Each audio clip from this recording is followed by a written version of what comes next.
शुक्लां ब्रह्मविचारसारपरमामाद्यां जगद्व्यापिनीं वीणापुस्तकधारिणीमभयदां जाड्यान्धकारापहां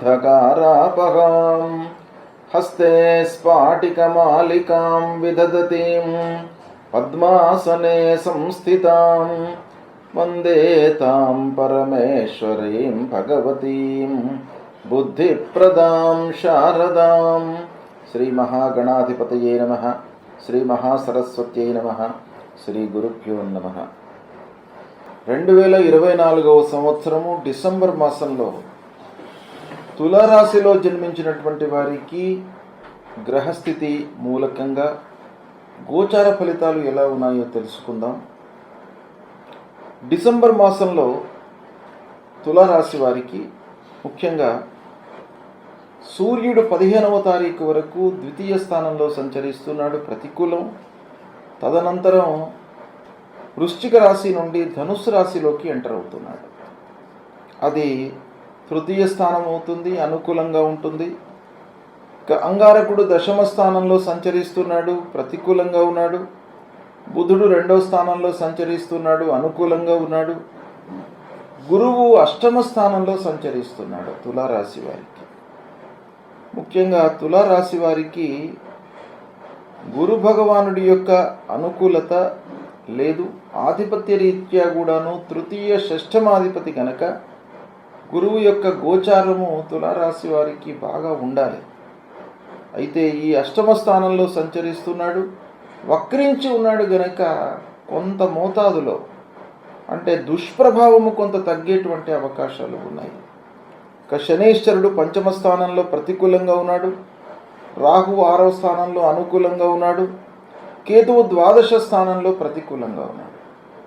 ఈ విధంగా గ్రహస్థితి మూలకంగా ఈ స్థానాలలో ముఖ్యమైనటువంటి గ్రహాలు 8 గ్రహాలు సంచరిస్తున్నాయి కనుక వీటి యొక్క ప్రభావము తద్వారా ఫలితాలు ఎలా ఉంటాయి అనేటువంటి విషయాన్ని మనం చూసినట్టయితే ఓవరాల్గా మిశ్రమాధిక ఫలితాలు, మిశ్రమంగా కొన్నింట మంచి ఫలితాలు, కొన్నింట ప్రతికూలమైనటువంటి ఫలితాలు గోచరిస్తున్నాయి. 3-4 వారాలు కొంత అనుకూలంగా ఉంటాయి. ఇక 1-2 వారాలలో కొంత సంయమనము అవసరము. అంటే ఓపికతో మీరు నిర్ణయాలు తీసుకోవాలి. 1-2 వారాలలో ఏ పని చేసినప్పటికీ ముందు వెనుక ఆలోచించి కూలంకషంగా ఆ విషయం గురించి ఆలోచించిన తర్వాతనే మీరు ప్రారంభం చేయాలి. లేనట్టయితే అనవసరమైనటువంటి నష్టాలకు గురి అయ్యేటువంటి అవకాశాలు ఉన్నాయి. ఇంటి వాతావరణం మట్టుకు సంతృప్తిగా ఉంటుంది. భార్య, పిల్లలు, కుటుంబ పెద్దలు అందరి యొక్క సహాయ సహకారాలు మీకు అందుతాయి. వాళ్లతో సంతృప్తిగా కాలయాపన చేస్తారు, ఆనందంగా ఉంటారు. కనుక ఇంటి వాతావరణము మీకు కొండంత బలంగా నిలుస్తుంది. ప్రయాణాలు అనుకూలిస్తాయి. ఇది కూడాను మీకు చాలా సంతృప్తిని కలిగించేటువంటి అంశం. ఏదైనా విషయం కొరకై మీరు వెళ్ళినట్టయితే పని పూర్తి అవుతుంది, పని అవుతుంది. మానిటరీ బెనిఫిట్ ఉంటుందా ఉండదా అనేటువంటి విషయం వేరు, కానీ ఆ పని మట్టుకు మీకు పూర్తి అవుతుంది. ఇకపోతే వ్యాపారస్తులకు ముఖ్యంగా ఈ డిసెంబర్ మాసము బాగా అనుకూలిస్తుంది. చేతిలో ఉన్నటువంటి వ్యాపారము బాగా నడుస్తుంది. క్రయ విక్రయాలకు ఇబ్బంది లేదు. స్టాక్ మార్కెట్ లోపల ఇన్వెస్ట్ చేస్తున్నటువంటి వాళ్ళు కొంత జాగ్రత్తగా ఉండాలి. ఎందుకంటే శనీశ్వరుడి యొక్క అనుకూలత లేదు. 5వ స్థానంలో శని సంచరిస్తున్నాడు. అంటే చతుర్థాధిపతి 5మంలో ఉన్నాడు కనుక అది ఒక రకంగా కొంత మంచి పరిణామమే అయినప్పటికీ రోజువారీ ట్రేడింగ్ చేస్తున్నటువంటి వారు షేర్ మార్కెట్లో ఒక్కసారి ఇన్వెస్ట్మెంట్ చేసి ఆ ఇన్వెస్ట్మెంట్ మర్చిపోయినటువంటి వాళ్ళకి ఇబ్బంది లేదు. కానీ ప్రతినిత్యం కూడాను ట్రేడింగ్ చేస్తున్నటువంటి వాళ్ళు కొంత జాగ్రత్తగా ఉండాలి. ఇకపోతే కొత్త పెట్టుబడులకు, వ్యాపారము విస్తరణకు అనుకూలమైనటువంటి సమయం కాదు. అంటే చేతిలో ఉన్నటువంటి వ్యాపారానికి ఇబ్బంది లేదు, అది నడుస్తుంది. ఇక కొత్త వ్యాపారం ఏదైనా ప్రారంభించాలి అనేటువంటి తలంపుతో ఉన్నటువంటి వాళ్ళు మట్టుకు కొంత ఆలోచించాలి. 1కి 4 సార్లు ఆలోచించండి, లేదా దాన్ని పోస్ట్పోన్ చేసుకోండి. మళ్ళీ మంచి టైం వచ్చిన తర్వాత అప్పుడు మీరు ప్రారంభించడం మంచిది. కానీ ఈ మాసంలో కొత్త పనులు ప్రారంభించడానికి మట్టుకు అనుకూలంగా లేదు. ఇక కొన్ని పనులపై మీరు చాలా మనసు నిలపాలి, అంటే 100% కాన్సన్ట్రేట్ చేయాలి. ఏదో ఆషామాషిగా మీరు పనులు చేపడితే సాఫల్యం కనబడట్లేదు. ఇక అన్నదమ్ములు బంధువర్గంతో వైషమ్యాలు గోచరిస్తున్నాయి. కాబట్టి సోదరులతో ఆత్మీయులతో కొంత జాగ్రత్తగా, అంటే మీరు మనసు విప్పి మాట్లాడతారు, ప్రేమపూర్వకంగా మాట్లాడతారు, కానీ వాళ్ళు దాన్ని నెగిటివ్గా తీసుకోవడం మూలకంగా అనవసరమైనటువంటి వైషమ్యాలు ముందుకు వస్తాయి. గనక కొంత జాగ్రత్తగానే మాట్లాడండి అందరితోనూ. ఆస్తుల విషయంలో తగాదాలు ముందుకు వస్తాయి. పూర్వము నుండి వస్తున్నటువంటి ఆస్తులు, తండ్రి తాత పిత్రార్జితం ఏదైతే ఉందో వాటి మూలకంగా మనకు సంక్రమించేటువంటి ఆస్తుల విషయం లోపల మీరు కొంత జాగ్రత్తలు తీసుకోండి. అనవసరమైనటువంటి తగాదాలు ముందుకు వస్తాయి. ఇకపోతే వాహనముల మూలకంగా కొంత ఖర్చులు పెరిగే అవకాశము ఉంది. మిషనరీ రిపేర్లు సడన్గా ముందుకు వస్తాయి. పారిశ్రామికవేత్తలకు, ముఖ్యంగా కర్మాగారాలు రన్ చేస్తున్నటువంటి వాళ్లకు ఆకస్మికంగా మనకు ముందుకు వస్తాయి ఏవో రిపేర్లు. తర్వాత గృహ నిర్మాణం విషయంలో మరమ్మతులు, ఇలాంటివి సడన్గా ముందుకు రావడం మూలకంగా ఖర్చులు పెరిగే అవకాశాలు ఉన్నాయి. ఇక ప్రారంభించినటువంటి పనుల లోపల కూడాను ఆకస్మిక ఆటంకాలు కనబడుతున్నాయి. శుభకార్యాల విషయంలో నలుగురి యొక్క సహాయ సహకారం లభిస్తుంది, అది ఇబ్బంది లేదు. అందరి యొక్క సహాయ సహకారం మట్టుకు పెళ్లి విషయంలో, శుభకార్యాల విషయంలో మీకు అందుతుంది. కానీ అంతటితో పని పూర్తి అవుతుందా? కాకపోవచ్చు.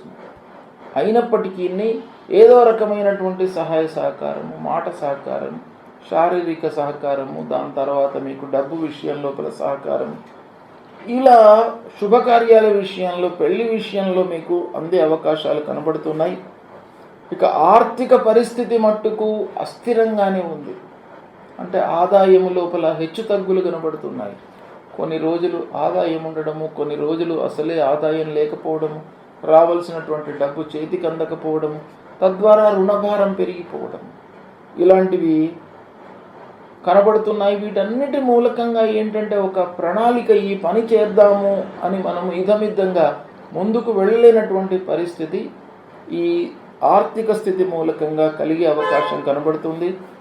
తద్వారా ముఖ్యమైనటువంటి పనులు వాయిదా పడతాయి.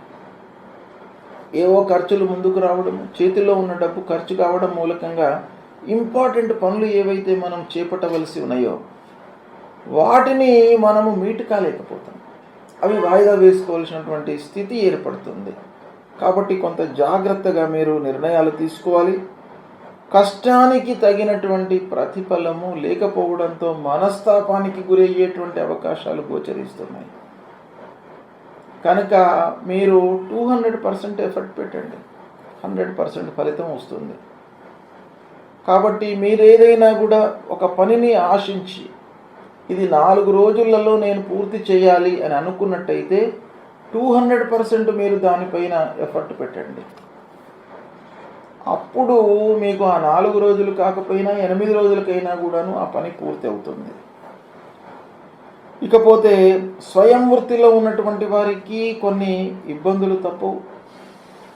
దగ్గర వాళ్ళు, పని వాళ్ళు, కస్టమర్స్ మూలకంగా ఇబ్బందులు, రావాల్సినటువంటి రాకపోవడము, ఇలాంటి వాటి మూలకంగా అసంతృప్తి అనేటువంటిది పెరిగిపోతుంది. దైవ దర్శనాలకై ఆచరిస్తారు, దైవ దర్శనాలు చేయాలి అనేటువంటి తపన పెరుగుతుంది.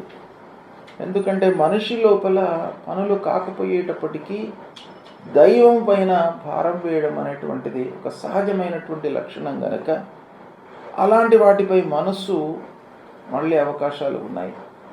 ఏది ఏమైనప్పటికీ, గ్రహస్థితి ఎలా ఉన్నప్పటికీ మీరు మానవ ప్రయత్నంగా ఒక ఎఫర్ట్స్తో ముందుకు వెళ్ళవలసినటువంటి సమయం కాబట్టి కొంచెం ధైర్యంతో నిర్ణయాలు తీసుకోవాలి. ఈ విధంగా ఫలితాలు ఉన్నాయి, కొన్నింట మిశ్రమంగా ఉన్నాయి. అంటే కొన్ని ఫలితాలు అనుకూలంగా ఉన్నాయి, కొన్ని చాలా ప్రతికూలంగా ఉన్నాయి. కాబట్టి జాగ్రత్తగా నిర్ణయాలు తీసుకోండి. ఇక ఏ గ్రహాలు అనుకూలంగా లేవు ఈ మాసంలో తులారాశి వారికి అనేటువంటి విషయం మనం చూసినట్టయితే, గురువు అష్టమ స్థానంలో సంచరిస్తున్నాడు, గురు ప్రభావం బాగా ఉంది. శనైశ్వరుడు పంచమ స్థానంలో సంచరిస్తున్నాడు, శని ప్రభావము ఉంది.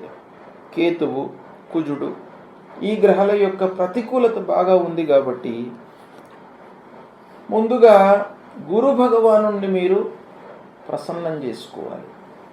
అంటే గురు భగవానుడి యొక్క అనుగ్రహం కొరకై మాతా పితృవులను సేవించండి. ఆ తల్లిదండ్రుల యొక్క సేవ మూలకంగా మీకు వారి యొక్క అనుగ్రహం లభిస్తుంది. అంటే మొదటి గురువులు తల్లిదండ్రులే జీవితంలో ప్రతి వాడికి కూడాను. కాబట్టి మీకు గురుగ్రహము ప్రతికూలంగా ఉన్నట్టయితే నేరుగా మీరు తల్లిదండ్రులను సేవించండి, 100% ఫలితం వస్తుంది మీకు. గురు అష్టమంలో ఉన్నాడు, మీరు ఏవో పూజలు చేయవలసినటువంటి అవసరం లేదు, ఏవో హోమాలు చేయవలసినటువంటి అవసరం లేదు. ప్రప్రథమంగా మీ తల్లిదండ్రులను సేవించండి, వాళ్ళ యొక్క యోగక్షేమాలను తెలుసుకోండి, వాళ్ళ యొక్క ఆరోగ్యము అనారోగ్యము, వాళ్లకు కావలసినటువంటి స్థితిగతులను తెలుసుకొని దాన్ని సమకూర్చినట్టయితే మీకు ఆ భగవంతుడి రూపంలో ఉండేటువంటి ఆ తల్లిదండ్రుల యొక్క అనుగ్రహం మీకు లభిస్తుంది. తద్వారా మీకు ఆ గురు ప్రసన్నమవుతాడు. ఇక శనైశ్వరుడు, ఆంజనేయ స్వామి దేవాలయానికి వెళ్ళండి, ఆంజనేయ స్వామిని కొలవండి. కేతు ద్వాదశ స్థానంలో ఉన్నాడు కనుక విఘ్నేశ్వర స్వామిని పూజించండి. ఫలాశ పుష్ప సంకాశం తారక గ్రహమస్తకం రౌద్రం రుద్రాత్మకం ఘోరం తం కేతుం ప్రణమామ్యహం అనేటువంటి ఈ మూలమంత్రాన్ని జపిస్తూ ఆ విఘ్నేశ్వరుణ్ణి కొలవండి. ఆటంకాలు లేకుండా ఉంటాయి. సరి అయినటువంటి సమయం లోపల పనులు పూర్తి కావడానికై ఆ విఘ్నేశ్వరుడి యొక్క అనుగ్రహం మీకు లభిస్తుంది. సుబ్రహ్మణ్య స్వామి దేవాలయానికి వెళ్ళండి, సుబ్రహ్మణ్య స్వామిని కొలవండి. లక్ష్మీ నరసింహస్వామిని కొలవండి, భయము లేకుండా ఉంటుంది. ఆ భగవంతుడు మీకు ఒక చేయిని అందిస్తాడు, మీకు సహాయ రూపకంలో ఆ లక్ష్మీ నరసింహస్వామి మిమ్మల్ని కాపాడుతాడు. కష్టాలలో నుంచి మిమ్మల్ని ఒక ఒడ్డుకు వేస్తాడనమాట. కనుక లక్ష్మీ నరసింహస్వామిని మీరు ప్రతినిత్యం కూడాను పూజించండి, కొలవండి. ఈ విధంగా చేసినట్టయితే మీకు సత్ఫలితాలు కలుగుతాయి. శుభం.